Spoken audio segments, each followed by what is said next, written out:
Kita sungguh bersyukur pada saat ini betapa Tuhan selalu menyertai kita setiap saat kita umat kepunyaannya di tempat di mana kita berada. Sebelum kita mendengarkan firman Tuhan, mari kita bersatu di dalam doa. Terpujilah Bapa di dalam nama Tuhan Yesus Kristus, Allah yang setia, yang senantiasa memelihara, menuntun, menopang, menghibur, dan memberikan kami kekuatan. Sehingga kalau saat ini kami boleh ada, sebagaimana ada kami di tempat masing-masing, semua karena anugerah Tuhan, penyertaan Tuhan dalam hidup kami. Tiba saatnya kami akan mendengarkan firman Allah. Mari Roh Kudus tolong kami. Dalam nama Tuhan Yesus, kami berdoa dan bersyukur. Haleluya. Amin. Tinggal beberapa hari lagi, kita akan merayakan Jumat Agung. Tepatnya pada hari Jumat, tanggal 10 April 2020, dan hari kebangkitan pada hari Minggu, tanggal 12 bulan April 2020. Tentu kita masih beribadah di tempat masing-masing oleh karena keadaan dan situasi seperti yang sekarang ini yang belum memungkinkan kita untuk bisa berkumpul bersama-sama seperti biasanya dalam memuji dan menyembah Tuhan.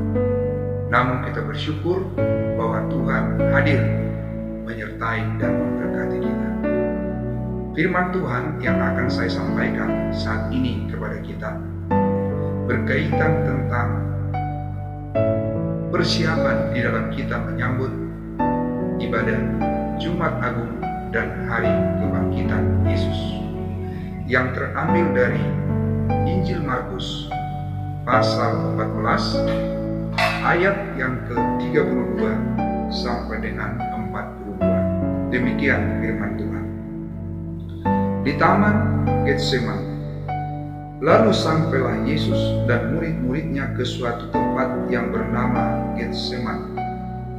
Kata Yesus kepada murid-muridnya, "Duduklah di sini, sementara aku berdoa." Dan ia membawa Petrus, Yakobus, dan Yohanes sertanya. Ia sangat takut dan gentar. Lalu katanya kepada mereka, "Hatiku sangat sedih, seperti mau mati rasanya. Tinggallah di sini dan berjaga-jagalah." Ia maju sedikit, merebahkan diri ke tanah dan berdoa supaya sekiranya mungkin saat itu lalu daripadanya. Katanya, "Ya Abba, ya Bapa, tidak ada yang mustahil bagimu. Ambillah cawan ini daripadaku. Tetapi janganlah apa yang aku kehendaki, melainkan apa yang Engkau kehendaki." Setelah itu ia datang kembali dan mendapati ketiganya sedang tidur. Dan ia berkata kepada Petrus, "Simon, sedang tidurkah engkau? Tidakkah engkau sanggup berjaga-jaga 1 jam? Berjaga-jagalah dan berdoalah, supaya kamu jangan jatuh ke dalam pencobaan. Roh memang menurut, tetapi daging lemah." Lalu ia pergi lagi dan mengucapkan doa yang itu juga. Dan ketika ia kembali pulang, ia mendapati mereka sedang tidur, sebab mata mereka sudah berat dan mereka tidak tahu jawab apa yang harus mereka berikan kepadanya. Kemudian ia kembali untuk ketiga kalinya dan berkata kepada mereka, "Tidurlah sekarang dan istirahatlah, cukuplah. Saatnya sudah tiba. Lihat, Anak Manusia diserahkan ke tangan orang-orang berdosa. Bangunlah, marilah kita pergi. Dia yang menyerahkan aku sudah dekat." Bapak, Ibu, dan saudaraku yang dikasihi oleh Tuhan Yesus Kristus, dari firman Tuhan yang sudah saya bacakan untuk kita, saya memberi tema ketika Yesus dalam kemanusiaannya menghadapi penderitaan. Ketika Yesus dalam kemanusiaannya menghadapi penderitaan. Di dalam Injil Markus ini, 3 kali Yesus memberitahukan tentang penderitaan yang akan dia derita sebagai karya Allah untuk menyelamatkan umat manusia. Kalau kita perhatikan dalam pemberitahuan yang pertama, dalam Markus 8 ayat 31 sampai 33, dan kemudian pemberitahuan yang kedua dalam Markus pasal 9 ayat 30 sampai dengan 32, dan pemberitahuan yang ketiga Markus pasal 10 ayat 32 sampai dengan 34. Pemberitahuan ini bertujuan agar para murid memahami akan karya Allah yang luar biasa demi keselamatan umat manusia. Bapak, Ibu, dan saudaraku yang dikasihi oleh Tuhan Yesus, apakah para murid bisa mengerti, bisa memahami apa maksud tujuan pemberitahuan tentang penderitaan yang akan dialami oleh Yesus? Sampai saat itu mereka belum mengerti dan belum memahaminya. Dan tibalah saatnya di mana dia akan mengalami penderitaan demi menyelamatkan manusia yang berdosa. Bagaimana Yesus dalam kemanusiaannya menghadapi penderitaan itu? Di dalam ayat-ayat tadi, khususnya di dalam firman Tuhan, ayat yang ke-33 dikatakan di sana, dan ia membawa Petrus, Yakobus, dan Yohanes sertanya. Ia sangat takut dan gentar. Ia sangat takut dan gentar dalam menghadapi penderitaan yang akan dia alami, yang akan dia hadapi. Sangat takut. Ini menunjukkan, mengungkapkan taraf tertinggi dari ketakutan dan penderitaan yang tanpa batas. Dan dia juga gentar, menunjukkan bahwa dia tertekan berat secara emosional. Karena begitu beratnya penderitaan kesengsaraan yang akan dia alami. Dan kemudian dikatakan di dalam ayat yang ke-34, dia juga sangat sedih, seperti mau mati rasanya. Inilah yang Yesus alami dalam kemanusiaannya ketika menghadapi penderitaan. Kita pun sebagai manusia mengalami ketakutan, kegentaran, dan bahkan kesedihan ketika kita menghadapi persoalan, penderitaan, pencobaan-pencobaan, bahkan seperti yang sedang terjadi saat ini dengan adanya penyebaran virus corona. Tentu kita takut, tentu kita gentar.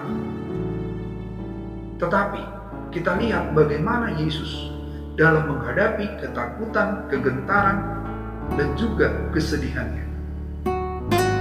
Apa yang dia lakukan? Bagaimana dia menghadapinya? Di dalam ayat firman Tuhan yang saya bacakan tadi, bahwa dia berdoa, dan berdoa. Ia sangat ketakutan dan makin sungguh-sungguh berdoa. Peluhnya menjadi seperti titik-titik darah yang bertetesan ke tanah. Dalam Lukas pasal 22 ayat 44. Kemudian dilanjutkan di dalam ayat 35 dan 36 dari Injil Markus seperti yang sudah saya bacakan tadi. Dikatakan di sana, ia maju sedikit, merebahkan diri ke tanah dan berdoa supaya sekiranya mungkin saat itu lalu daripadanya. Katanya, ya Abba, ya Bapa, tidak ada yang mustahil bagimu. Ambillah cawan ini daripadaku. tetapi janganlah apa yang aku kehendaki, melainkan apa yang engkau kehendaki. Dari doa Tuhan Yesus ini, di saat dia menghadapi ketakutan, kegentaran, dan kesedihan yang sangat dalam, dia menyampaikan doa. 3 kali dia berdoa. Dalam doa itu kita mendapat satu pelajaran yang sangat-sangat berharga. Dalam doa yang disampaikan Tuhan Yesus itu ada permohonan. Permohonan itu berkaitan erat dengan keinginan dan kehendak kemanusiaan. Kehendak kemanusiaannya, di mana dikatakan di sana, sekiranya mungkin saat itu lalu. Kemudian juga dengan kata-kata, ambillah cawan ini daripadamu. Itu adalah permohonannya. Tapi dalam doa itu juga ada pengakuan, di mana dia berkata, ya Aba, ya Bapa, tidak ada yang mustahil bagimu. Ini menunjukkan bahwa bagi Allah yang Maha Kuasa, dia sanggup melakukan keajaiban-keajaiban. Dan yang ketiga, dalam doanya kita melihat adanya penyerahan, yaitu penyerahan total, di mana dia berkata, janganlah apa yang aku kehendaki, melainkan apa yang engkau kehendaki. Ini menunjukkan bahwa dia menyerahkan sepenuhnya kepada kehendak Bapa. Bapak, Ibu, dan saudaraku yang dikasihi oleh Tuhan Yesus Kristus, di Taman Getsemani, yang dalam bahasa Arab disebut Getsemani, rasa minyak. Di sana Yesus menang dalam doanya, mengatasi segala ketakutan, kegentaran, dan kesedihannya. Dan itu membuat dia melangkah menghadapi realita penderitaan, kesengsaraan, penyaliban, dan kematian. Dan pada hari yang ketiga, dia bangkit mengalahkan maut dan kematian. Kita telah mengetahui dari firman Tuhan bagaimana Yesus dalam kemanusiaannya menghadapi penderitaan. Dia takut, dia gentar, dan dia sedih. Tapi dia tidak sampai berhenti di situ. Dia berdoa, dan berdoa. Semakin dia takut, dia semakin sungguh-sungguh berdoa. Ini adalah teladan yang diberikan kepada kita. Bagaimana dengan Bapak, Ibu, dan saudara sekalian? Apa yang sedang membuat kita takut? Apa yang sedang membuat kita gentar dan sedih? Sebagaimana Yesus, bawalah semua dalam doa. Sampaikan dalam permohonan kita kerinduan, persoalan, pergumulan apa yang sedang kita alami. Akui bahwa Allah yang kepadanya kita berdoa dan berharap, dia adalah Allah yang Maha Kuasa. Tidak ada yang mustahil baginya. Dan serahkan sepenuhnya, biar kehendak Tuhanlah yang terjadi, sebab itulah yang terbaik. Pada saat-saat sekarang, tentu kita takut, gentar, bahkan juga sedih dengan adanya penyebaran virus corona. Memang kita perlu adanya antisipasi.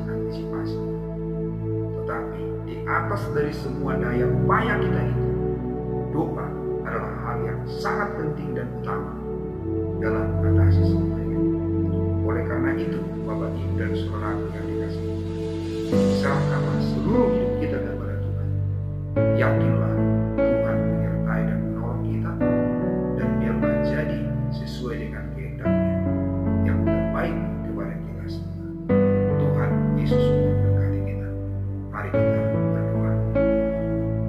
Terima kasih Tuhan, kami sungguh mengucap syukur atas firman Tuhan yang sudah kami dengarkan dan kehendak Bapa dalam nama Yesus yang digenapi